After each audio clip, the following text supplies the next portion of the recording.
When people, in the last day or so have asked you, what's up with Kanye? What's going on? How do you sort of square to them, or now that you've processed a little bit, how do you sort of square to them and explain to them, like, what the hell's going on? In my personal life, I don't, because I don't think, it should matter in my personal life. Mm-hmm. On the radio, people try to approach me in my personal life. I'm like, really, you want to talk about Kanye West? He's someone who doesn't read and has been vocal about not reading. He's somebody who just recently decided to join the conversation a lot of people have already been having, so he's late to the conversation. And that's kind of like where I leave it. On the radio, obviously, we delve deeper because he's an artist whose music we've loved, and some people have gone farther to love his clothes and love his shoes, and are involved in, liking his wife and her show, and you know what I mean, and loving the whole thing and all of the antics. So, yeah, we've spent a lot of time on it, and what's going on, I think, is something that's, Kanye's a troll. Like, anytime he's released music, it's always been some sort of thing. How many times throughout his career has there been some sort of, media moment? He's associated with a family that definitely knows how to create media moments. And I think you got to factor all that into the conversation. And I also think you got to factor in the reality that he's out of touch with a portion of his fan base. I would even say a majority of his fan base. And he's out of touch with the conversations that hip hop and, specifically black people have already been having without you while you're at your home in Calabasas with your rich family. And so, I think we've kind of, because he's Kanye West, because he's an artist that we've celebrated musically and otherwise, we're indulging in this dialogue, even though we know that he is, I think, going through a discovery journey real time in front of us, which, is, I guess, the beauty of social media, if you want to call it beauty, is that, sometimes you get to see the unraveling and the transition of things in real time. And I think that's what we're seeing with Kanye West. You've talked to him, though. Do you think this is a little more than just a media stunt? I think he puts himself out there. So it is, in that regard, it is more than the media stunt, because it is truly him. He is a media stunt. That's that's what he is as an entertainer, right? That's what all entertainers are. So whatever they do, when they're recording this music or this whatever they're making that's personal to them, it is a portion of them. I don't think he's like, something's wrong with them. I think that he is trying to figure out who he wants to be moving forward, and I think, his version of free thinking isn't really partisan politics. It's more like thinking freely, which is like anything I think, I just freely say it, whether I have done the research or not, which is problematic for people who actually think before they speak, right? And think about what they're saying and try to find some, data to support their position. Kanye's not trying to find data. He's putting up texts of private conversations of like his friends and colleagues trying to, tell him, give him information. He just puts it up, for the world to see and digest and debate. And I think he's enjoying creating this level of noise. I do believe that he, as an artist, needed to make the conversation in some way about him as he makes his entree into releasing music and artists that are on his label.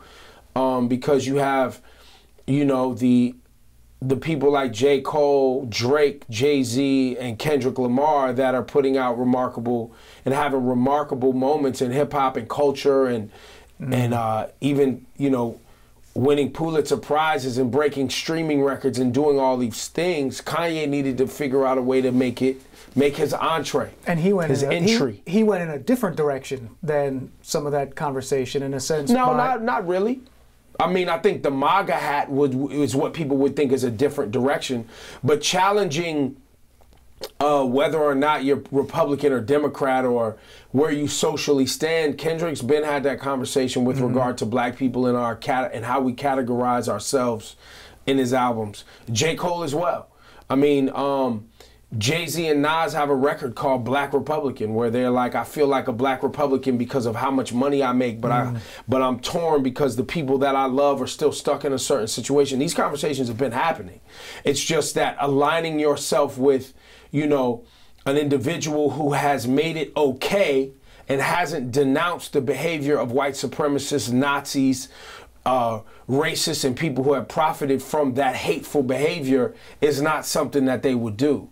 That's the issue. It's not about partisan politics. It's about the fact that there is a portion, a faction of the Republican Party that is okay aligning themselves with white supremacy and hate groups. And Kanye is, in a sense, by putting that Mogga hat on is what you're saying that it's okay. That's how people took that, is that that's okay, and that's never going to be okay. Now, in the one sense, the way we know that Kanye sort of ego works and that kind of thing, and the way the president's ego works, at least on a outward persona, aside from some of that stuff, you could see why maybe Are you saying that Kanye West sees himself in Donald Trump? I agree with that. Why do you say that? Because they're the same egomaniacs. They're the same people who, you know, that's why he's running with the, what did Kanye say? He's got dragon energy, right? Which is a Taoism, feng shui, kind of like this energy that is a non-detectable, aggressive energy that has the ability to, I guess, coerce the universe to go in the direction that they want to go in, I guess is the best way to explain it. And somebody told him that, you know what I'm saying, and said that he had dragon energy and he ran with it, and, you know, it's this whole idea. But whatever, look, I'm never gonna be okay with supporting individuals that align themselves with hate groups. It's not gonna happen. There was a time when comparing yourself, or at least dropping a name like Trump in your song, wasn't the worst thing. Trump's had sort of a complicated relationship with hip hop over the years. I mean, back in the day, I wouldn't call Donald Trump's relationship back in the day complicated with hip hop. I would say that he's a rich guy in New York City, and people who became rich and moved in rich circles in entertainment in New York City potentially could bump into Donald Trump.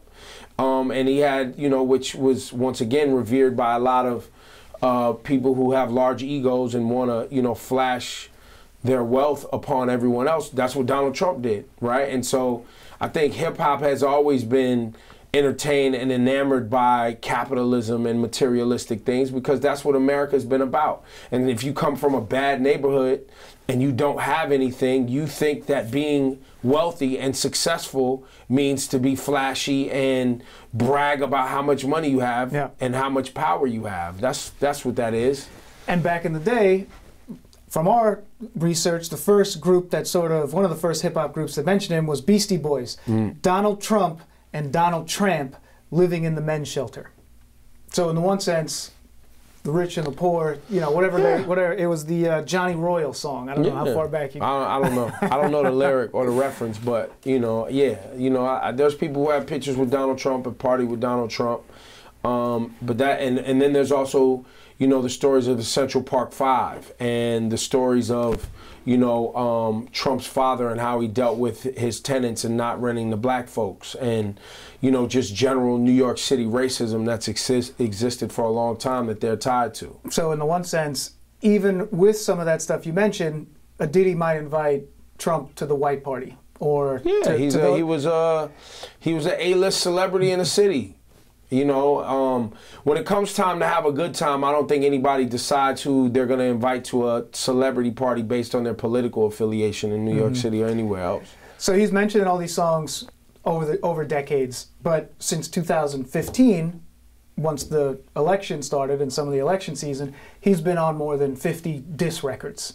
Now, not to be too sort of elementary, but what is a diss record? A diss record is somebody who is, you know, a record made to be mean to you. It's not tell just somebody that they dislike you. You know, I dislike this person. I think that might be the origin of it. I'm not sure, but if you're on a diss record, I mean, you're getting getting pummeled in a sense. I mean, they're coming after you. Yeah, you know, yeah. I mean, look, there's records that "Fuck Donald Trump" is a record that was put out by YG, I believe, and he's from Compton, and in LA, and Donald Trump is okay being a bad guy. He's always been the bad guy. Like, being the bad guy for him is on brand. And he knows he's doing a good job when people are mad at him. That's how he always moves, right? That was the whole show, The Apprentice. You're fired, right? Being the big bad boss that's not afraid to, do what has to be done. You know what I mean? And I think that persona is why some people voted for him, because they believe that to be really who he is as a business person, and now as the current president. You know what I'm saying? The people want that behavior in some regard. In some ways, it's a 180. Where at one point you would drop Trump's name because it was associated with some of those things we were talking about, the A-list celebrity, the wealth, the power. Where now it's because you're on the other end of it. You're the one sort of receiving the ether. And I think that really goes back to the fact that Donald Trump's posture and his people that he's put around him in his cabinet are associated with the white supremacist hate groups, and what he's done with regard to things he said about Mexican people and people coming in from Mexico, immigrants. As well as, the posture with regard to Muslim countries. Those are all people with melanin. Those are all black and brown people. And other black people and brown people in this country do not take kindly to their, cultures being mistreated just because, or demeaned or disrespected just because they don't have an American citizenship. You know what I mean? Like, that's never going to fly. And it's never going to fly. And the hip-hop community will give that a critique. So the hip-hop community is made up of predominantly black people, right, who still have issues with the American government and how they've handled or mishandled or not recognized or not respected the trauma of slavery in this country. So that's an issue. And then now you have a current president who's not even, caring about how his rhetoric makes immigrants feel, or people who are from immigrant families. And, my mother's Jewish and my father's black. So on both sides, and my great-grandmother's full-blood Cherokee. So on all three sides, I'm never going to be okay with your energy, whether it's dragging or not. And just wrap it up for us, sort of takes us back to Kanye and whether it's him personally putting it out there or sort of a dangerous publicity game to put his album out there. He is now sort of walking that very tight rope of, he might even have tipped off the rope at this point. Well, I think for some he's persona non grata. Like, you know what I mean? People are over the antics. I think it's Kanye West, so we'd be naive to think that he's just gonna go away as a name that fast. But I definitely know that the feedback he got from that hat, he hasn't been seen in that hat since that day, has he?